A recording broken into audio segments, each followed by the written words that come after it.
Good. How you doing? Merry Christmas Eve to you. Thank you. You too. So, question about the offensive line. Over the last 2 weeks, they haven't allowed a sack. What would you attribute that to? They're playing really well. I thought last week's performance, Jackie, was really just one of the best I've seen. Across the board. Dwayne was terrific. Those edge players were awesome. Jordan Simmons came in there some from Mike, Ethan inside. I think they're a good group.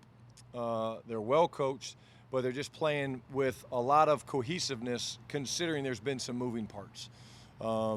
We tried to do some things again with Russ, moving him a little bit and changing things up, but for the most part, they're just playing at a high level right now.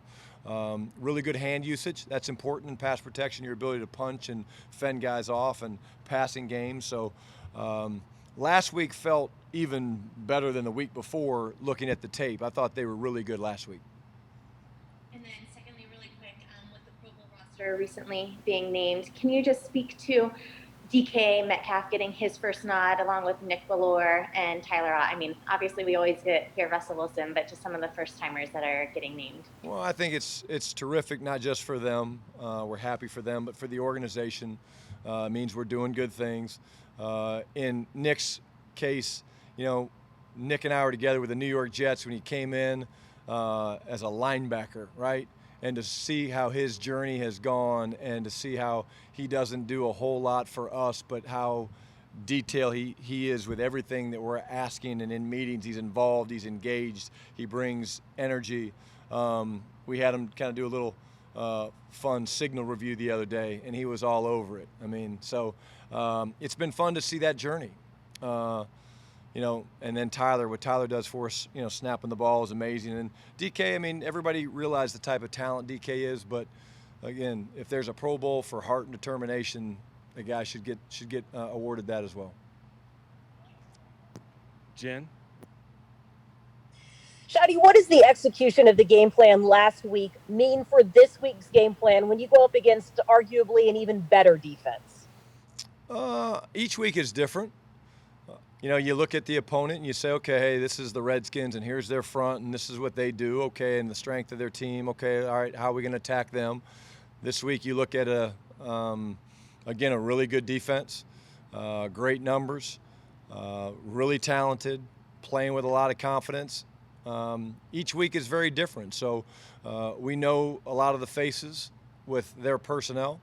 You guys know the names. We know the names with Aaron and Leonard Floyd and Jalen, and they're a great defense. And they pose quite a bit of challenges with the things that they present, but we think we're pretty good too. So each week's very different, and you study the trends and you look at the numbers, and then you kind of put together the best plan. But like I say all the time, that's kind of the easy part. The easy part's putting the plan together during the week because you're sitting in your office, maybe you got a candle on, you've got sipping a coffee or a soda.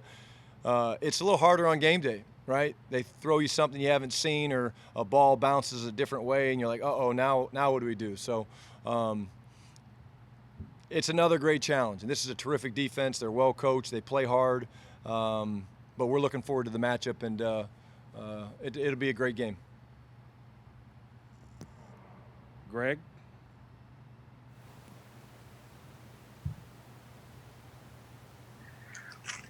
You out for Brian. a walk? Are you for a walk? You on a walk, Greg? I'm walking, or the dog's walking me. Okay, there you go. Yeah. Merry Christmas to you. Did you get a cool little scooter bike from Russell Wilson like the lineman did? You know what? I didn't, and I'm a little bit upset about that. I'm going to have to talk to him about it. But I haven't seen, but I've heard that they're really cool. So if somebody in this group could get a picture of it and tweet it out so I can see it, that would be much appreciated. Sounds like that they've got their numbers on them, like they got the wide handlebar. I mean, he was talking all about it, so I was like expecting, looking around like, where? Oh, okay. I guess it's just for those guys that protect you on game day, not for the guy that tries to protect you during the week. I get it, Russ. I see how it is. Yeah, they're Harleys with scooters. We put it out. They look like Harleys. All right, I'll have to check it out. I'll have Lane show me a picture of it. But that he honestly is so gracious with those guys and with what he does for everybody. And we all have a lot to be blessed and thankful for this time of year.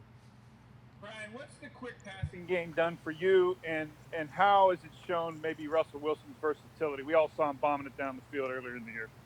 Well, I think it does show different levels of what he can do. You know, you look at the guy's release and how quick he can get rid of the ball. We've just got guys that really can separate and run. So we've got guys that can attack you vertically with speed. But you look at a guy like David Moore, you look at a guy like DK, you look at a tight end even like Jake Hollister. When they get the ball in their hands, they're pretty good, Greg. And when you get a ball to a guy quick, there's more space normally, right? As the defense spreads out, whether they're playing zone or man, there's more space for them to get started. And that's what you're looking for in those situations. But a lot of it goes with Russ and his ability to process information, read things quickly, be firm off his back foot, but then get that ball to him in those tight windows. That is not easy to do, especially with guys standing up in front of him and trying to push back into the pocket. So I do think you hit the nail on the head. It just shows you that we can do that as well. If people want to try to play deep and play soft on us, we're happy to throw the ball up underneath. We're always going to look for our shots, but that's been a nice addition to our attack over the last couple weeks. Bob? Yeah, Brian. You able to add Rashaad into the mix a little bit last week. I know it's maybe a game-by-game thing or just sort of a feel thing, but now that you have three running backs like that, how do you feel that all comes together? And is one of Rashaad or Carlos maybe a better fit as the third down, 2-minute type back at all right now? Or Well, I think the first thing that I want to speak to is it was just awesome to see Rashaad out there. It really was. I mean, you talk about what he's had to go through and bouncing back from the injury. I mean, I remember him texting me back during May and COVID and just saying how hard he was working and just wait, coach, just wait. I mean, it's been a really cool journey for him. To see him get out there was terrific. Unfortunately, the first play I called wasn't a very good one. So he got one-on-one with the safety. Sorry, Rashaad, welcome back. But the next one that we actually was very close to the one we had against the Eagles that you guys remember. He popped for the long run in the first game last year. So, you know, he's a terrific young man, great guy, unbelievably talented. And so it was great to have him back there. In terms of third down stuff, we want to roll guys through. Travis has done it for a while. With him out, we roll different guys through. But again, part of the process with Rashaad was getting him back and just being smart with how much he played. And I know he came up to me after the game and he was thrilled. He was thrilled just to be out there, and I'm happy for him. Corbin? Hey, Brian, happy holidays. There's been a few games recently, the Bills game, Giants, and of course the first game with the Rams. It seems like teams have had quite a bit of success with delayed pressures, delayed blitzes against you guys. That Rams game, several of their sacks came off of that. From an offensive coordinator's perspective going into this game, what do you think is a bigger deal in this rematch? Maybe adding a bit more protection to try to guard against that, or Russell getting the ball out to his hot reads? Well, I'll speak of the Rams game because that's the one, Corbin, that's the most fresh in my mind. Like, you know, one of the things was we got stuck in an empty formation, all right, and we were trying to throw a little quick hitter to the left on to DK and I can't remember who else was over there, and it was a nice blitz. They brought the front side linebacker, okay, which made us hot. You know, we're getting guys out, and so Russ went to go throw it to DK, and they dropped an end out up underneath it. So that's them executing their call better than we did. The call was probably better than the call I had, but also they executed it better. We have ways of blocking that. We know how to do that. We didn't do it perfect. So my point is Leonard gets an easy sack, right? He's right there. Russ goes, oh, it's not there. He pulls it down, and Leonard's free off the edge. So every sack is different. We expect pressure from people. People have tried to play us that way quite a bit.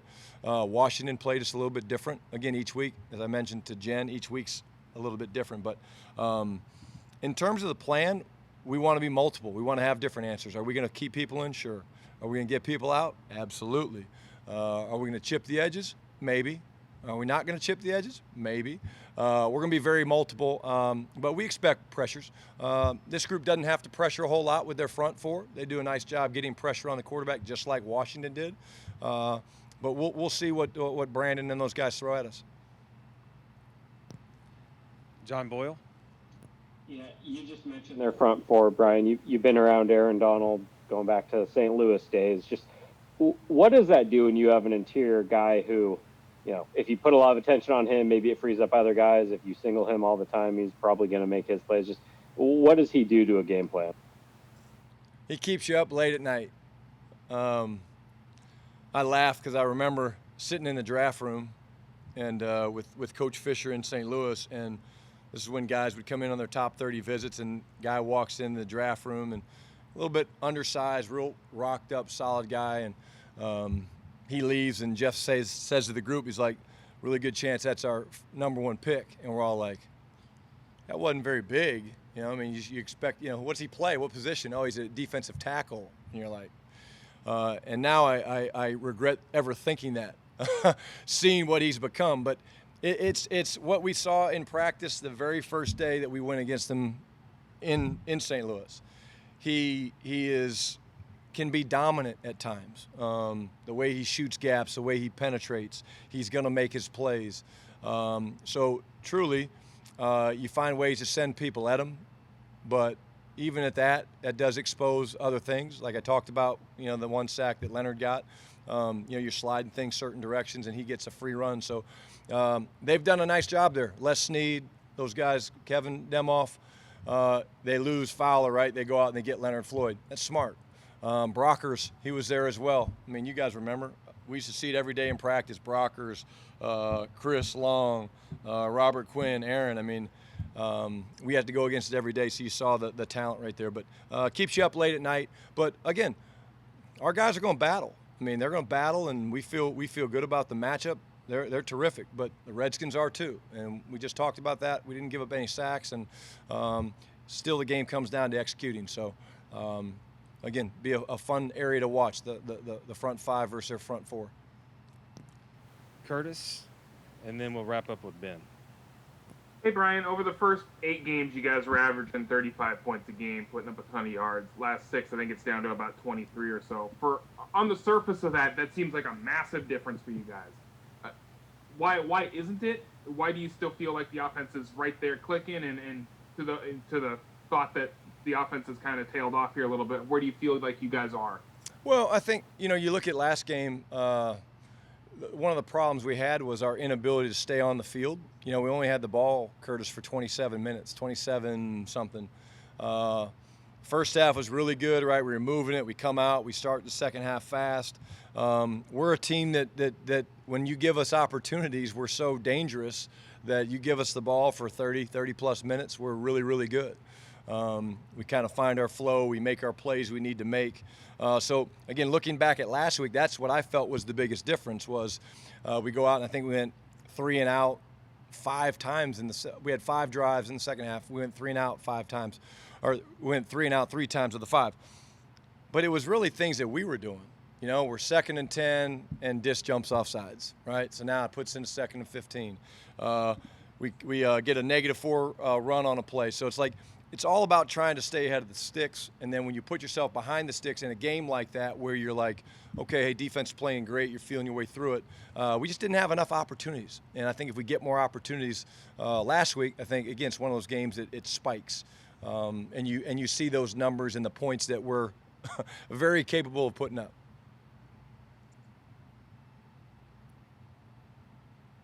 Shotty, in what ways has, or I should say, in what ways would you say the offense is most different than the first time you guys faced the Rams? So if you were comparing Week 10 Seahawks offense versus Rams to what you guys are now facing the Rams, what would you say? Well, I would start with the running back situation, Ben. I mean, that was one of those games early where, again, Alex was the starter, DJ was coming off the bench, but we were pretty thin. Now you're looking at us, you got Chris back, feeling great, looking great. Carlos doing what he does. We just talked about Rashaad. So that's the first thing that jumps out at me. Ethan being back, I thought Kyle played terrific against them. He really did. Played terrific and really was tough, gritty. He got rolled up pretty good and battled his ass off. But probably the number one thing that jumps out at me is just the health of our running backs. Our ability to get those guys involved is very different than that. Part of the depth chart looks very different. And even with a Rams team that you guys obviously know so well, what do you think you learned facing them this last time that helps you guys the most? Obviously, they have a new DC, but what did you guys learn from that that you think helps you guys? Yeah, well, I mean, getting a feel for some of the players that maybe you didn't know as well. Leonard, the corner's a really good player. The linebackers, the way they play with Reeder and those guys, they do a nice job. So you're figuring out them. I mean, there's some newer faces that you're getting used to seeing. The young rookie safety Fuller is a really good football player. So some of it's personnel driven, and then of course there's things that you see. They've adjusted their third down package. You know, they're playing with 5 big guys in there and trying to push the pocket, and there's things that you see changing. So it's always fun to play somebody early in the season. You look at the game, you're like, okay, hey, next time we play them, what do you want to do? Okay, hey, we'll do this, we'll move that around, and then you kind of watch how they adjust, because there's always an adjustment. You know, you see the way we started early in the year, and then there's always an adjustment, whether it's a permanent thing or a temporary thing, game plan specific. So you're always looking for little tidbits that you can apply. But they don't have many holes. They're a really good defense, and we're a really good offense. We feel like we match up well with them, and now we have to go out and execute and prove that. Thanks, Shotty. Good. Thanks, guys. Happy holidays.